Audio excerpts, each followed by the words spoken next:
Eu pensava que era o meu final.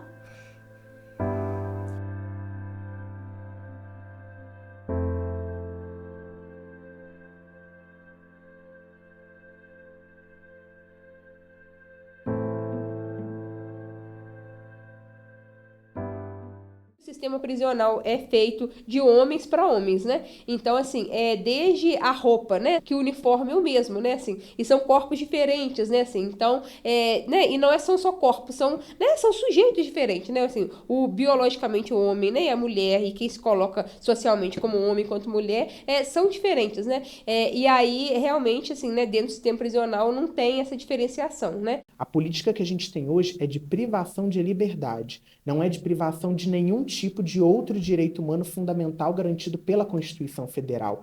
Então, está posto pela Constituição Federal que qualquer cidadão brasileiro necessita de, a partir do Estado, de ter a garantia mínima de sobrevivência, lazer, educação, quer seja um sabonete para poder ser distribuído. Só que não é o que a gente verifica na prática, ainda mais a gente considerando, como tem também pelos dados oficiais, as condições insalubres de permanência dentro desses espaços, onde a gente verifica superlotação, não só uma realidade aqui no Brasil, mas em outros países também ao redor do mundo, um grande índice de adoecimento por parte dessa população, não só por conta do próprio espaço, mas por conta de falta e dificuldade de acesso anteriormente à entrada desse espaço e a dificuldade que existe de rastreio de o que vem anterior à entrada desses estabelecimentos. Então, todas essas questões fazem com que essas mulheres que já tinham demandas expressas e explícitas se agravem e uma vez que elas já não tivessem renda nenhuma para poder conseguir muitas das vezes se manter, uma vez que acessam, que entram dentro desses espaços, acabam de fato ficando ainda mais vulnerabilizadas, ainda mais dependentes de políticas sociais que não estão sendo efetivadas e ainda mais dependentes dos seus próprios familiares que também são atravessados de diversas violências físicas, simbólicas e sociais dentro do próprio território. E aí, de fato, a gente tem um duplo adoecimento daquela mulher que está ali dentro, mas também de seus próprios familiares que têm que arcar de alguma forma com os custos, mas também com os impactos psicológicos e sociais da permanência daquela mulher naquele estabelecimento. Quando eu tive acesso à feminina, é realmente aquilo. As prisões são construídas por homens para homens. E a nossa aqui em Juiz de Fora foi construída para mulheres. Ela não deveria ser da forma que ela é, com tantas mulheres no mesmo lugar, assim, 40 mulheres no mesmo lugar, sabe? Assim, é bem ruim. Hoje, em relação aos serviços de saúde e a esse fluxo de assistência à saúde nas penitenciárias, existem duas vias possíveis. Lá por volta de meados de 2002, 2003, a gente tinha o Plano Nacional de Atenção à Saúde da População Privada de Liberdade. Esse plano nacional, ele garantia a presença de uma equipe mínima que deveria prestar atendimentos básicos, isso é, atendimentos relacionados com prevenção a doenças e principalmente aqueles atendimentos mais direcionados no sentido de agravos que tenham causado impactos leves para a saúde daquelas mulheres. Então, um quadro febril, uma gripe, um resfriado. Então, tudo isso deveria ser atendido por equipes mínimas formadas por médicos, enfermeiros, técnicos de enfermagem, porém pouco vinculado ao que a gente entende hoje como uma rede de atenção à saúde. Então, com esse plano de 2003, eram cuidados muito básicos que eram garantidos a essa população. Só em 2014 que a gente vai ter a institucionalização da política de atenção integral à saúde da população privada de liberdade, onde a gente tem duas políticas, uma política ampla e uma política de fato voltada para as especificidades da saúde das mulheres, e aí sim a gente tem a inserção desses atendimentos que são ofertados nas penitenciárias dentro de uma rede de atenção à saúde, e essa rede vai se responsabilizar por poder conduzir todos esses atendimentos. Então, não é aquele olhar mais fixo só daquele contexto da penitenciária.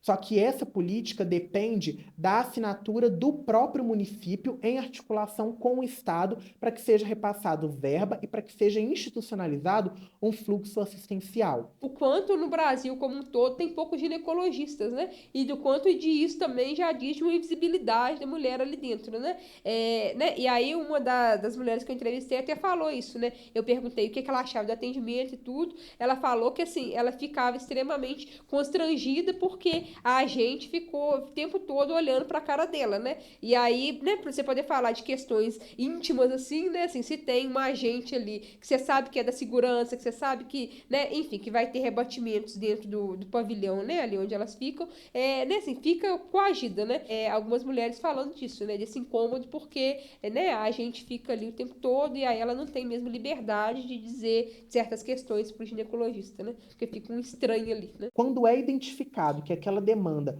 ultrapassa o que é garantido e ofertado por aquele estabelecimento, até porque, de fato, existem limitações com relação a quais são os insumos e até mesmo acesso a equipamentos para investigação e exames, aí, de fato, é pactuado com a própria gestão ali da penitenciária para que seja feita a movimentação, o transporte dessas mulheres até o serviço que, de fato, vai estar assistindo elas. A responsabilidade pela vida dessas mulheres, uma vez que elas estejam privadas de liberdade, é da segurança pública. Não só a responsabilidade com a vida delas, mas a própria responsabilidade com o meio social no qual elas vão estar frequentando. Então, todo e qualquer transporte, e no momento em que elas estiverem sob a supervisão direta desses policiais penais, elas vão ter que seguir as normas da instituição, e aí, dependendo do tipo de situação, ou vão estar com tornozeleira, ou então vão estar algemadas, que aí vai ser uma avaliação multidisciplinar da própria equipe da segurança pública. Só que a partir do momento que elas adentram o estabelecimento de saúde, elas passam a ser usuárias do Sistema Único de Saúde. E aí a equipe daquele estabelecimento tem autonomia, liberdade, direito de, inclusive, se contrapor à orientação que aquela equipe da segurança pública tenha com relação a estarem algemadas. Então, cada caso é discutido, mas existe sim garantia do direito dessa população, principalmente em situações em que a gente identifica que tem uma necessidade de que seja preservado a própria integridade física, principalmente no caso, por exemplo, do momento do parto, não só da mulher, mas daquele feto que está vindo ao mundo. Então, isso é também garantido por lei e é sempre discutido e precisa ser defendido, não só pelos profissionais da segurança pública, mas por nós também, profissionais da saúde, obviamente, que articulando muito bem com a gestão para poder entender até que ponto aquela intervenção que vai ser realizada não vai colocar em risco a saúde e a segurança dos próprios profissionais e a saúde e a segurança da própria cidadã, da própria usuária que está assistindo, que está participando ali do serviço de saúde.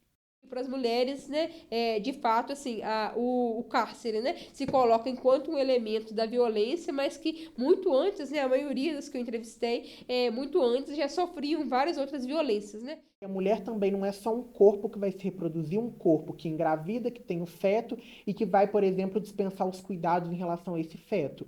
Muito pelo contrário, é um corpo que tem direitos, é um corpo que faz participação social, é um corpo que ocupa espaços.